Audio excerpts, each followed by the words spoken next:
उठा के मुट्ठी बांध के हाथ उठा के मुट्ठी बांध के सीने तान के दाएं बोल बाएं से बोल जोर से बोल झंडा उठा के डंडा उठा के केंद्र सरकार पे चार कोर्ट पे नंबर 4 कोर्ट पे और मजूरा डरता क्या है जोर से बोल सीना तान के। मैं जो कर रहा हूँ आपके हित में कर रहा हूँ, गरीब के हित में कर रहा हूँ, रेल कर्मचारी के हित में कर रहा हूँ, इस देश के हित में कर रहा हूँ। और मैं आपको कह रहा हूँ, आप हर लोग देख सकते हैं, हर रोज सुबह से लेके 24 घंटे में कितनी मूवमेंट है, कहाँ गए, क्या किए, आप देख सकते हैं। आज के दिन में अगर हम लोग झूठ भी बोलेगा, यहाँ जितने लोग हैं गूगल से हेड काउंट भी किया जा सकता है, इधर कितने लोग हैं मैं बोलने से नहीं, आप गूगल के अंदर भी वो प्रावधान है, आप हेड काउंट कर सकते हैं इतने कितने लोग इधर खड़े हैं इस मीटिंग के अंदर। तो हम लोग जो कर रहा हूं, आप समझ रहा नहीं समझ रहा मुझे पता नहीं, जो पूरी देश के अंदर अभी सारे trade union, central trade union के लोग मिलकर बीआरएस छोड़ के एक यूनियन छोड़ के बाकी सारे लोग मिलकर फैसला किया, जो काला कानून है, जो 44 कोड को 4 कोड में बदलने के काम किए हैं, इसके विरुद्ध में हम लोग भारत बंद का आह्वान किया है।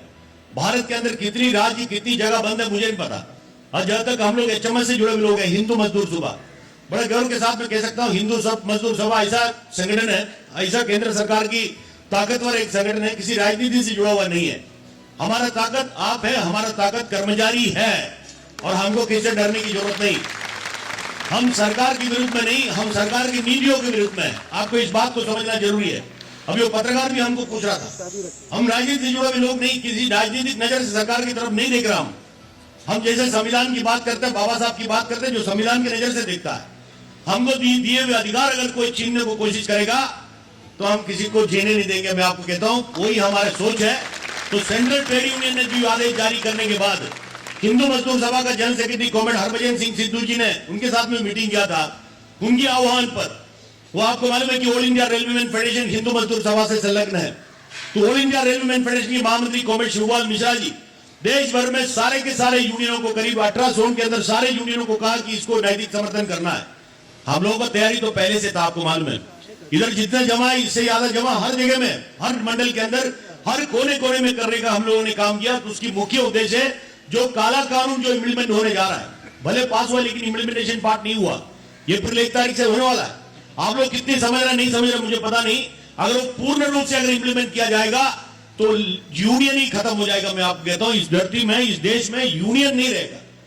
बहुत सारे लोग बात करते हैं ना, यूपीएस के क्या हो गया, एनपीएस के क्या हो गया, ओपीएस के क्या हो गया, ये गुमराह कर रहा है, ये लोग कुछ करते नहीं, बोलते हैं ये है वो है।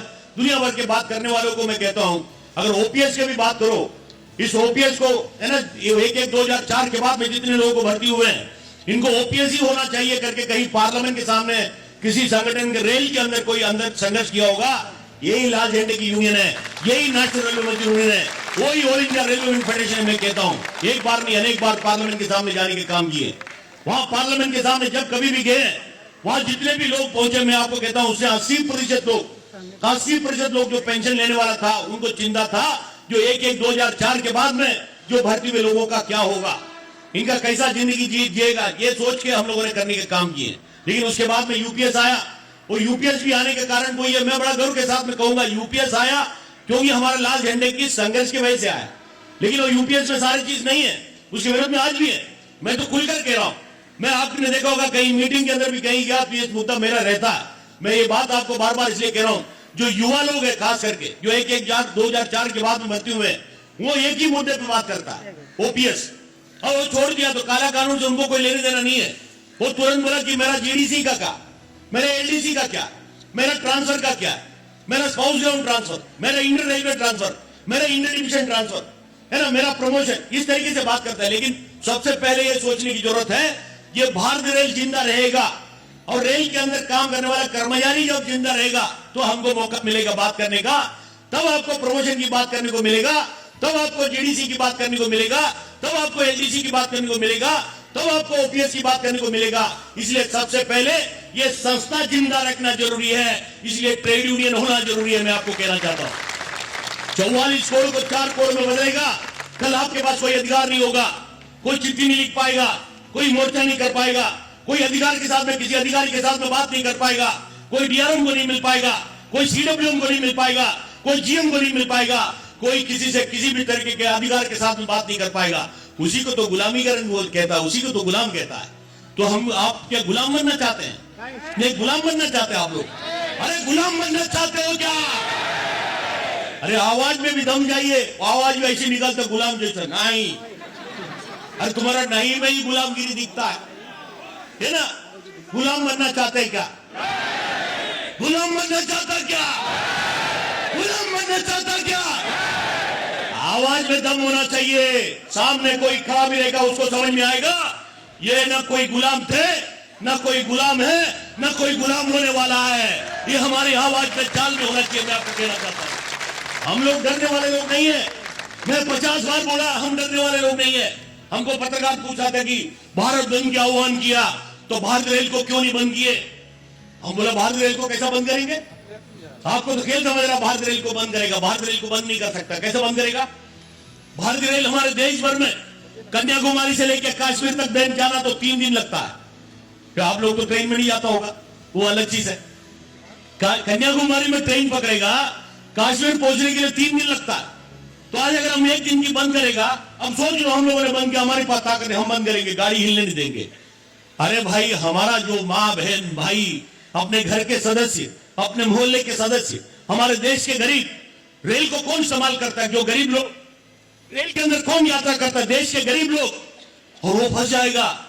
जो चेन्नई में बैठ गए, जो गोरखपुर में बैठ गए, जो गुजरात के अंदर उस स्टेशन में बैठ गए, जो कश्मीर के अंदर बैठ गए, 1 दिन की गाड़ी बंद करेगा, वो सब रास्ते पे हो जाएगा। उसको खाने पीने को कौन देगा? उनको दवा कौन देगा? उनके देखभाल कौन करेगा? बहुत बड़ा सवाल है, ये किसी को समझता नहीं। इसलिए रेल 1 दिन की बंद नहीं हो सकता, रेल 2 घंटे 4 घंटा बंद नहीं हो सकता।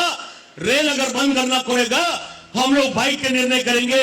अनिश्चितकालीन हड़ताल हो सकता है, वो करने की दम हम लोग देशवासियों को कहेंगे, भाई ऐसी ऐसी समस्या है, इसको दूर करना जरूरी है।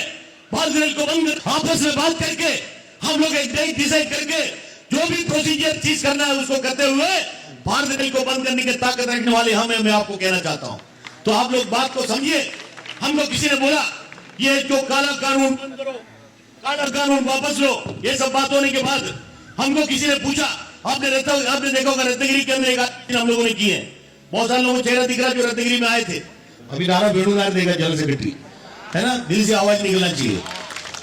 तालियां, ये गुलाम वाला तालियां लगता है, बराबर नहीं लगता हमको।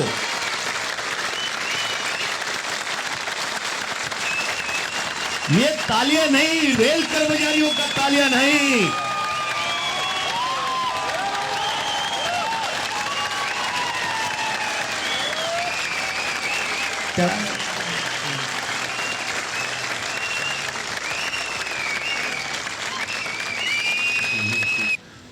नेशनल मजदूर यूनियन, बराबर नहीं। अरे दिल से, आवाज में भी सामने वाला ढीला हो जाएगा। कैसे?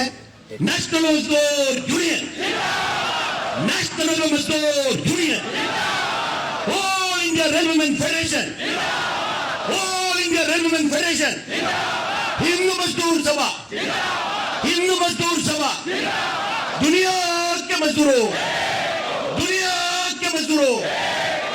मैं शुरू में गाड़ी में, जो रनिंग साहब के लोग जानता है, ये एलपी में आया तो डीजल में पहले के जमाने में सेमी लिटरेट लोग रहते, लिटरेट सेमी लिटरेट लोग रहते थे।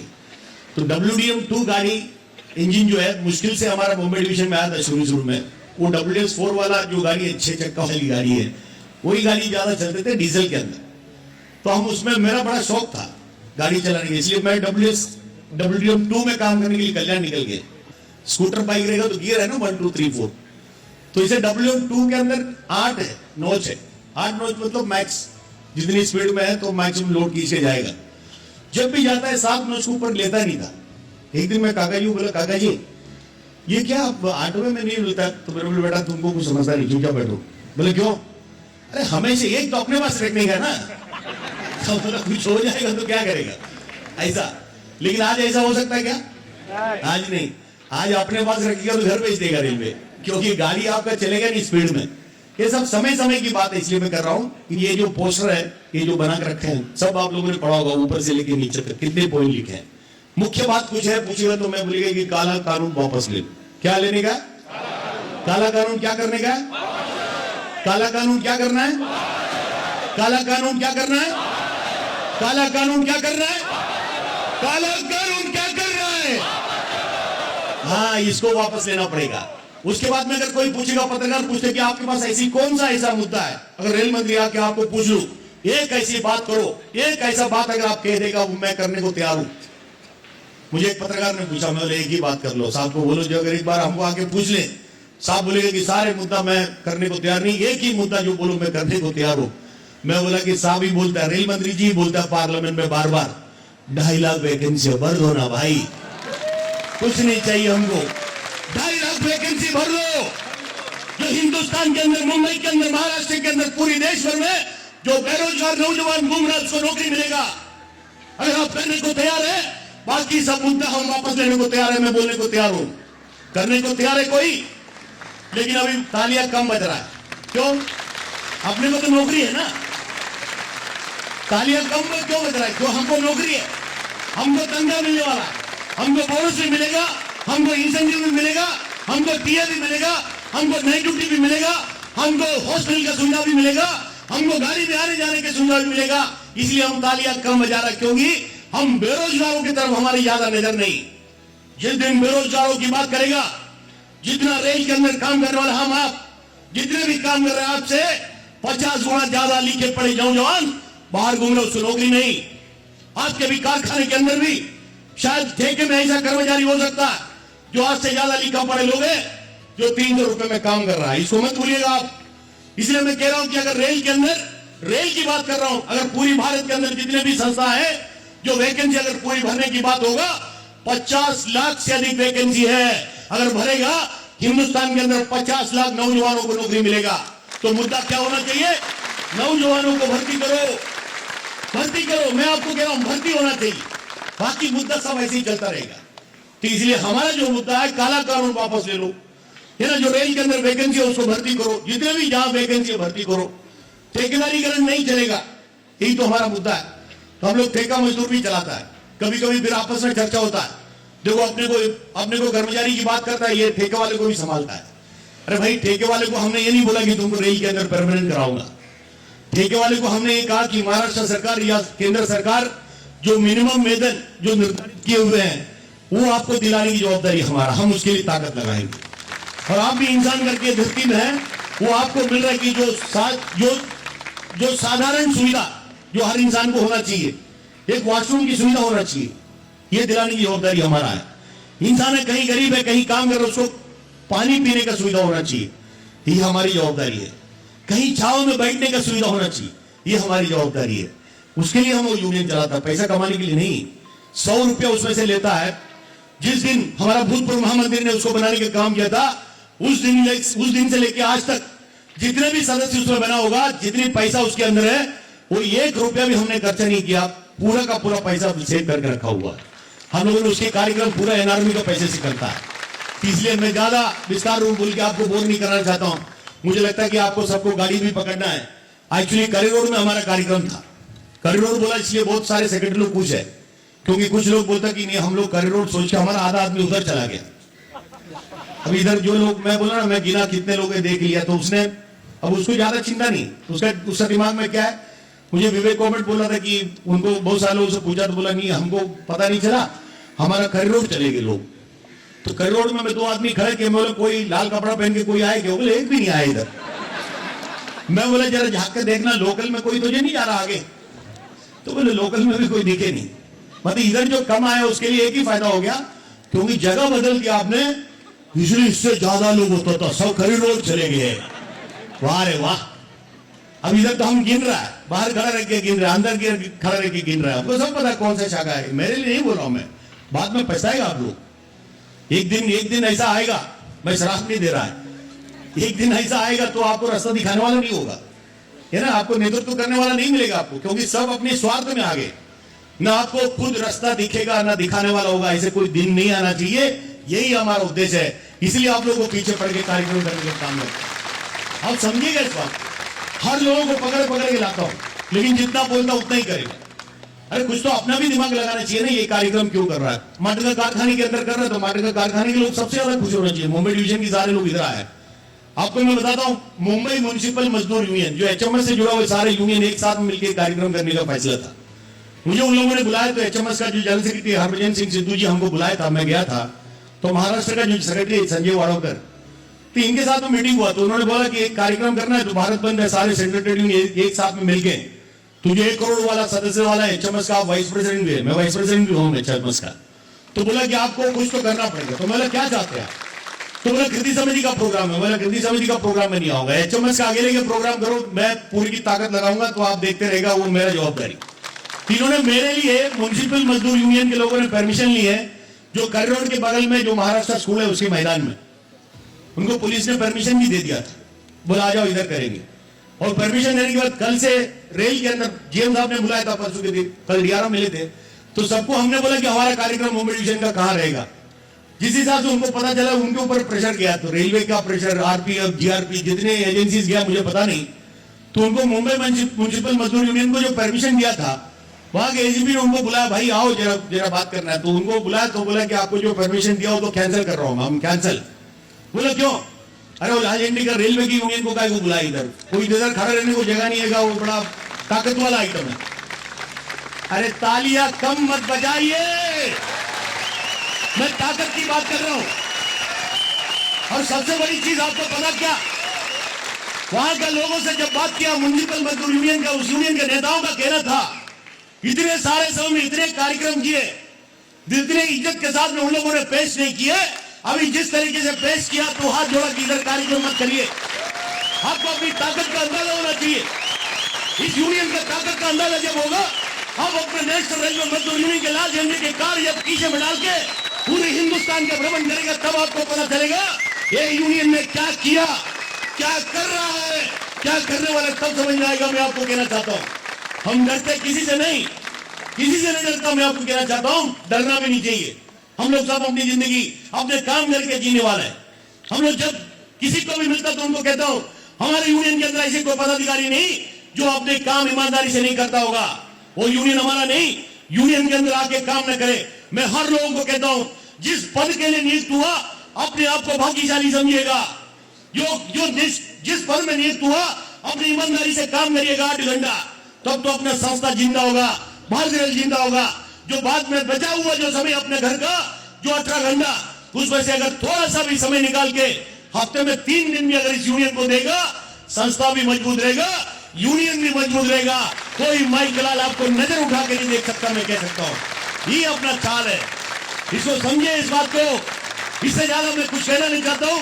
मुझे लगता है कि काफी बात हुआ, बात करते रहो तो बहुत सारे बात कर सकता है, लेकिन खतरा मैं आपको कहता हूं, खतरा बिल्कुल खतरा है। क्योंकि अगर हम लोग थोड़ा सा भी कमजोर हो गया, हमारे अस्पताल अपने हाथ से निकल जाएगा। आप वो दिन याद करो, पहले राकेश मोहन कमेटी का रिपोर्ट, 2015 में विवेक देबरॉय जी का रिपोर्ट, ये दोनों रिपोर्ट ने क्या कहा, भारतीय रेल को चलाने के लिए केवल 3 विभागों की जरूरत है। लोगों पहले ट्रेन मैनेजर और ऑपरेटिंग 3 विभागों की जरूरत है। कारखाने की जरूरत नहीं, एसएनडी की जरूरत नहीं, सीएनडब्ल्यू की जरूरत नहीं, कमर्शियल की जरूरत नहीं, अकाउंट की जरूरत नहीं, मिनिस्ट्रियल की जरूरत नहीं, आईओडब्ल्यू की जरूरत नहीं, इंजीनियरिंग की जरूरत नहीं, किसी की जरूरत नहीं, अस्पताल की जरूरत नहीं, स्कूल की जरूरत नहीं। इस तरीके से बात करने के काम किए। हम इस बात को समझिएगा, यूनियन को क्यों मजबूत करना है। और हम लोग ताकतवर होके उसके विरोध नहीं करता था। वही विवेक देबरॉय का अगर रिपोर्ट अगर लागू होता, कारखाना न होता, कारखाने में कर्मचारी नहीं होता, इधर जितने खड़े इसमें से 5% कर्मचारी भी रेल के अंदर नहीं होता था। मैं आपको कहता हूं, तो आपकी नौकरी है, उसमें यूनियन का बहुत बड़ा योगदान है। इतिहास को पढ़िएगा, इस यूनियन ने क्या क्या किए, इस यूनियन ने क्या क्या किया, इसको पढ़िएगा तब आपको समझ में आएगा। इसलिए ज्यादा न कहते हुए फिर मैं आपको कहता हूं, ये यूनियन को आपके लिए मजबूत करिएगा, अपने घर के लिए मजबूत करिएगा। इस देश के अंदर की जो गरीब जनता, जो भारतीय रेल के अंदर ट्रैवल करने वाले लोग हैं, उनके लिए आप मजबूत करिएगा। इस गरीब देशवासियों के लिए मजबूत करिएगा, आने वाली पीढ़ियों के लिए मजबूत करिएगा। इस देश के अंदर जो बेरोजगार नौजवान हैं, उनके लिए इसको मजबूत करिएगा, तब उनको भर्ती होगा। मैं कहता हूं, इससे ज्यादा कुछ बोलने की जरूरत है ऐसा मुझे लगता नहीं। इसलिए मैं एक नारा और जोर साथ देख के क्या होगा, क्या होगा? क्या होगा?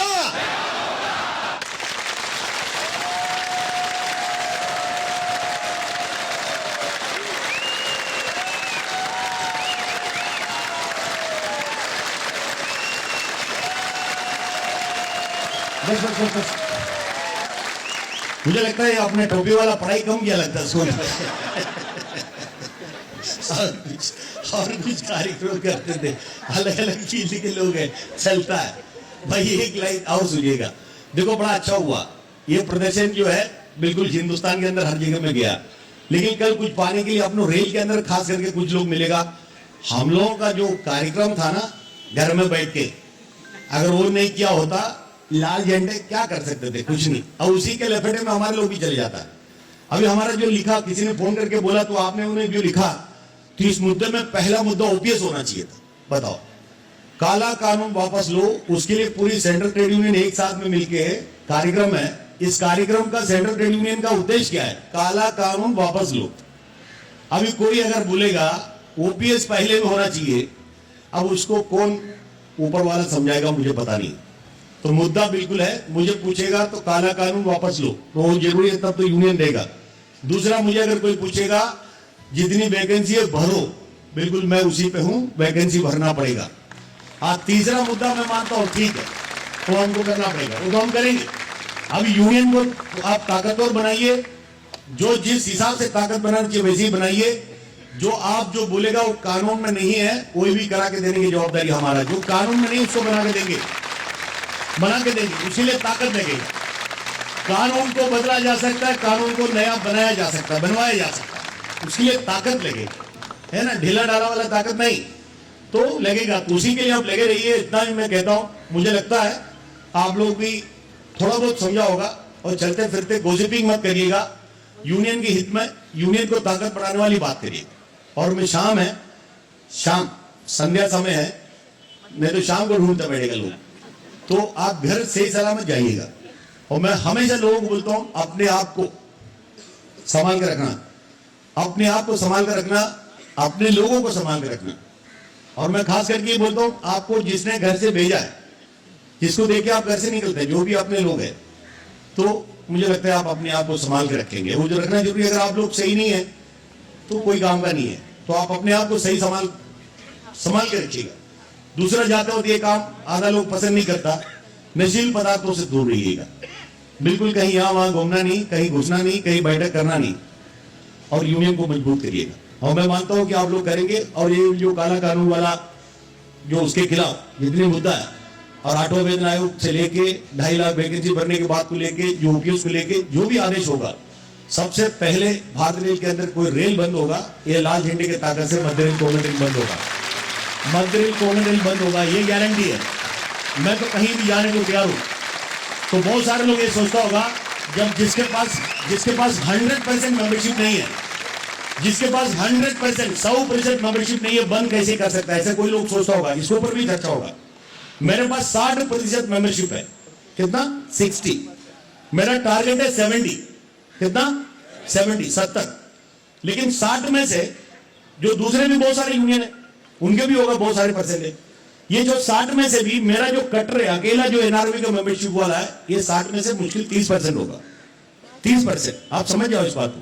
लेकिन कोई हड़ताल करने की बात होगी, वो जो 30% है, 60 में से 30% हमारे अकेले वाले हैं, लेकिन कोई हड़ताल बंद करने की बात होगी, वो जो 30% है, उसमें से कितना परसेंट हड़ताल में साथ देगा? आपको क्या लगता है? पूरा देगा? बहुत सारे लोगों पेट में दुखना शुरू हो जाएगा। फिर जिसकी शादी भी नहीं हुआ तो बोलेगा मेरा बीवी अस्पताल में, साले की शादी नहीं हुआ, लेकिन बोलेगा, क्योंकि उसको करना ही नहीं है, उसको इस चीज में भाग नहीं लेना। कुछ किसी को सरदर्द है, क्या क्या शुरू होगा पता नहीं। लेकिन वो 30 में से भी मुश्किल से मैं बोलता हूँ 8 से 10% लोग साथ देगा। लेकिन वो 10% लोग हैं, उससे ऐसे काम करेंगे, सारा देखते रहेंगे, एक भी गाड़ी नहीं हिलेगा। इतनी ताकत रखने वाले हम हैं, मैं आपको कहना चाहता हूं। जब भी बंद होता, पूरी दुनिया को लेकर कोई बंद नहीं करता, ऐसे कुछ लोगों से किया जाता। जब तक हमारे काम नहीं होगा तब तक गाड़ी हिलेगा नहीं, मैं आपको कहना चाहता हूं। ये ताकत हम लोग रखता है, ये विचार हम लोग रखता है। इतनी आप समझिएगा, इतनी समझिएगा, इससे ज्यादा नहीं। बस इससे ज्यादा कोई बोलना नहीं है, ऐसा मुझे लगता है। और एक बार नारा देता है, उसमें खत्म करता हूं। नेशनल यूनियन नेशनल रेलवे मजदूर union, all India railwaymen federation, all India railwaymen federation, Hind मजदूर सभा, हिंद मजदूर सभा, दुनिया के मजदूरों, दुनिया के मजदूरों,